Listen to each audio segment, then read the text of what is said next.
Yo, what's up, everybody? It's me, That One Weeb here, back with another episode for What If Naruto Was a Demigod, Part 10. Thank you guys so much for supporting my videos, as well as supporting my channel. Let's get into the part. I hope you guys enjoy this. So tell me what you think of my videos. If you have anything you want to improve or suggest any what if ideas for the future, make sure to either comment that down below or join my Discord server. We're almost at 2,000 subscribers, so let's keep going. When we hit 2,000 subscribers, I'll be doing another 2,000 subscriber video drop, just like I did that one day where I post 3 videos. I might post more this time as well, like 4 or 5, and that should be fun. I'll post some new what ifs. There'll be a new what if coming out directly after this one in a few, so hope you guys enjoy that. Hope you guys like the gameplay that's happened. So I got some Dragon Ball Z Kakarot gameplay in the background as requested, so I hope you guys enjoy. But let's get right into the video. Last time, we know that Naruto, Jiraiya, had finally made it through the Labyrinth. As they walk into his workshop, there he is, Daedalus, the creator of the dark labyrinth that they'd been traveling through for who knows how long, how many days or weeks. As Jiraiya and Naruto, who have finally crossed over this passageway into his workshop himself, they then had seen Daedalus crying over a picture of him and his son, Deidara. Deidara is from the Akatsuki, and if you don't know who Deidara is, he has blonde hair. He's the one who attacked the Kazekage, and he basically attacks the Sand Village. He has explosions and stuff, so I hope you guys know who he is, but anyway, let's continue. I digress. As Naruto and Jiraiya walk up, Daedalus turns around with tears in his eyes, and he wipes them away, quickly throwing the picture back into his work. As he turns around, they then notice that he has several attachments built onto his body, several metal attachments, as well as different other pieces of architecture and building. At that point, he then tells them to stay away, and Naruto and Jiraiya leap backwards as he pokes his hands out, and then a charge of electricity is shot through the metal wirings, all connected through him. A beam of natural electricity shoots out from this and is aiming towards Naruto and Jiraiya. Naruto then puts a shield forward and easily blocks with his own electricity, basically nullifying the attack. As Daedalus has no choice but to run, Daedalus turns around and begins to run deeper into his workshop. As Jiraiya and Naruto use their skills and censoring abilities of being ninja, they head deeper into the fortress of where they know he is to be. As Daedalus continues to run, he has to make it to the atrium. As he finally makes it into the atrium himself, Daedalus then, as he gets inside, opens up the machine and begins to power it on, using the chakra he has. He then powers the rest of his chakra that he has available to him into the device. He hops up and climbs the back of the manual ladder as he finally makes it into the cabin, where, as we reveal, he's inside of a giant mecha. The mecha is made of complete titanium steel, as well as has protections against chakra, as well as many chakra seals on it to store power and chakra. As he uses his own chakra to activate the device, its orange eyes activate as the Naruto and Jiraiya come running in.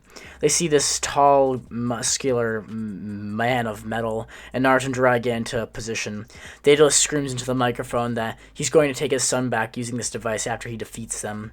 Jiraiya and Naruto have no idea what he's talking about, and then continues to run at the machine. The machine pulls a metal sword out of its side, which has engravings in it with sealing jutsu, which has chakra on the edge. He activates one of the seals and presses a button in the cabin, causing wind style to surround the entire blade. He swings at this at Naruto and Jiraiya and Naruto get hit, causing them to have the wind get completely burst out of them as they fly backwards. As Naruto and Jiraiya slam into the wall, cracks begin to form in the labyrinth and heal almost as fast as they appear. Naruto and Jiraiya then contemplate how they can defeat this thing. Naruto and Jiraiya are looking around, and Jiraiya then notices something. He tells Naruto that at the core of that machine see that orange sphere? Naruto nods. In the center of this mechanical monster, there seems to be some sort of energy conduit, which is holding all the chakra that has been powered over it for who knows how many years. At that point, Daedalus says he's not going to let them leave here alive. He then powers the rest of the seals on in the sword and begins to take it and spin it in a whirling motion above his head as he charges the chakra in a spherical rotation. He then swings the sword down completely in one chop as he's about to hit Jiraiya, and Jiraiya and Naruto are almost in the way of the hit. Naruto quickly activates his lightning armor and pulls Jiraiya and him out of the way. At this point, Naruto, as he pushes Jiraiya out of the way, is slammed into by the sword as he goes flying down into the labyrinth. As Naruto is cut directly in through the labyrinth, his body is completely sore and shaking as he has a large gash across the back of his entire back and spine and ribs. He's screaming in pain and trying to cover his mouth so Daedalus and Jiraiya can fight without him roaring Jiraiya. Up above, Jiraiya is still fighting with Daedalus in his mecha form, and as Daedalus then powers up his other arm, he pushes it forward, and suddenly the metal gears on the side pop out, and rockets shoot out the side towards Jiraiya. Jiraiya quickly uses a fireball jutsu and hits all of the rockets, causing him to explode close to Daedalus. Daedalus then punches his way out, and as him and Jiraiya rise to the surface above the labyrinth, they're in the clean, fresh air on top of a mountainside. As Jiraiya and Daedalus continue to battle, Naruto down below deep in the labyrinth hears a rumbling, as the cave he's in crumbles from the battle going up above. As Naruto falls the deepest he's will ever be in the labyrinth, he falls into a darkness. As he wakes up, he can see that there's runes crumbling around, as well as some other odd, strange devices. As Naruto sees many pots as well as different clay things, he seems to have not be in the labyrinth anymore, and he's in some sort of ancient ruins similar to the temple he was in before.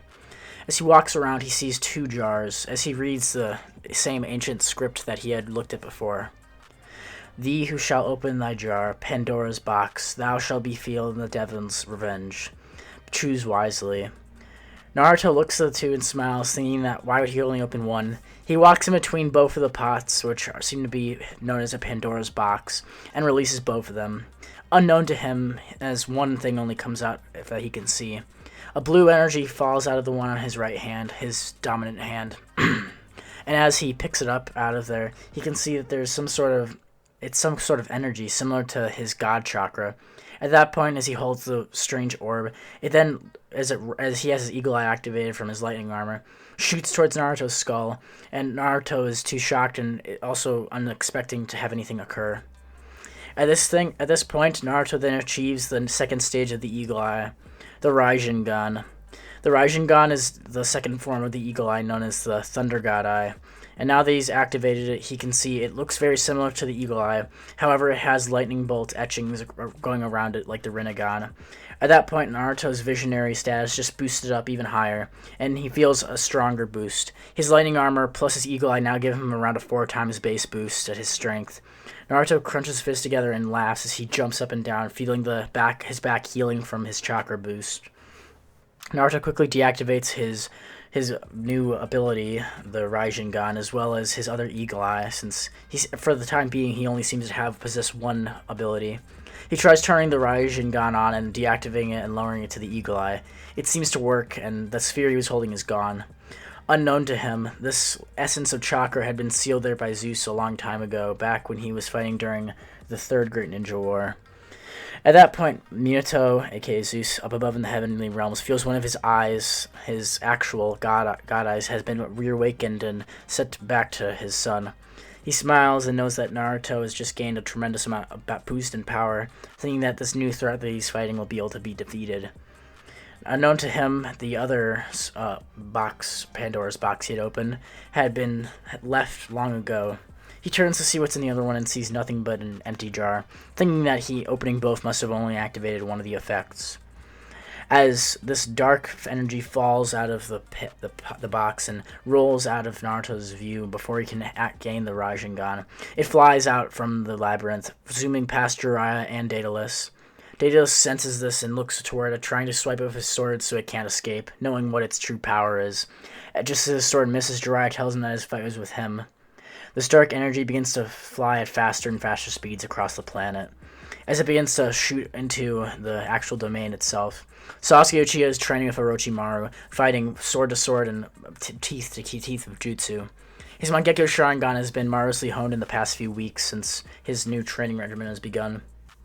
Just as he's been working on it, his Mangekyo Sharingan is activated, and as he continues to work with Orochimaru, suddenly the dark energy crashes into the base. Orochimaru falls back, and Sasuke does as well. At that exact moment, it goes flying towards Sasuke faster at speeds than he could ever comprehend. And as he does so, one of his left Sharingan is completely ripped out and replaced with this new one. His eye falls to the ground and is then completely destroyed, as he screams in pain as he holds his eye that has now just been ripped out, looking for enemies of his other Mangekyo Sharingan. At that point, he then slowly opens his eye and realizes he can see. And not even that, but he can see even better than before of his Mangekyo Sharingan. Yes, as Sasuke had just received the 7 deadly sins. Not the 7 deadly sins from that show, but at Naruto, unknown to Naruto, he had released the sins back into the world sealed from Pandora's box. And now, Sasuke Uchiha was the sole holder of all of them.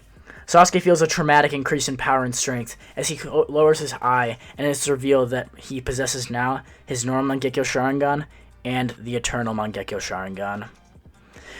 Now, we zoom back into the battle. At that point, Jiraiya and Daedalus are fighting harder than ever. Jiraiya is contemplating even summoning to his toads in order to be able to become a sage, a temporary sage. He then considers this and decides to summon Gamabunta.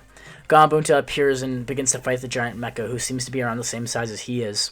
As they clash swords, suddenly a blue blitz mixed with a bit of yellow is shot out from the ground where the labyrinth had been collapsing. Naruto is there in full glory in his complete lightning armor set, and as he stands there with his eyes activated, he only has his Raijin activated, showing his second form of the Eagle Eye. At that point, he then launches down from the sky at full speed and announces his new attack, Thunderbolt. At that point, he slams his body at max speed and power, directly spinning like a drill as he does so, leaving a flash and blur of light as he cuts directly through Daedalus' mechanism, causing him to fall to the ground. He slashes his arms with his blade, and as he then begins to fall with his scythe at his hand, he then lands on the ground, doing a spin and landing as the dirt begins to spin up around him. Daedalus falls, and as he falls out of the sky, about to hit the ground and die, he thinks of his last meeting with his son. There we see Deidara. Deidara is screaming at his dad and moving his hands back and forth, pointing at his art. His dad just doesn't understand him. Daedalus is crying, telling his son that he said he would always be there for him, but he can't support this kind of destructive creation. Creating things is supposed to help people.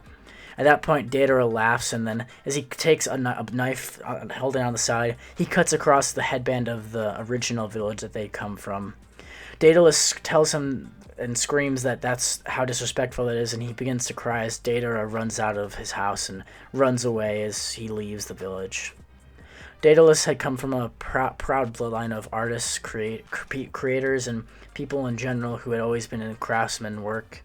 He then fled the ninja village, also becoming a rogue ninja, and found his ancestors building the Labyrinth, which became directly tied to him as the next of kin to inherit it.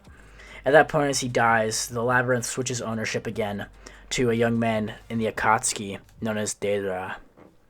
As the Labyrinth seals back up, and Jiraiya and Naruto get up to see where it went, all that's left is a crater as the Labyrinth disappears from view, along with all of the secrets that it holds.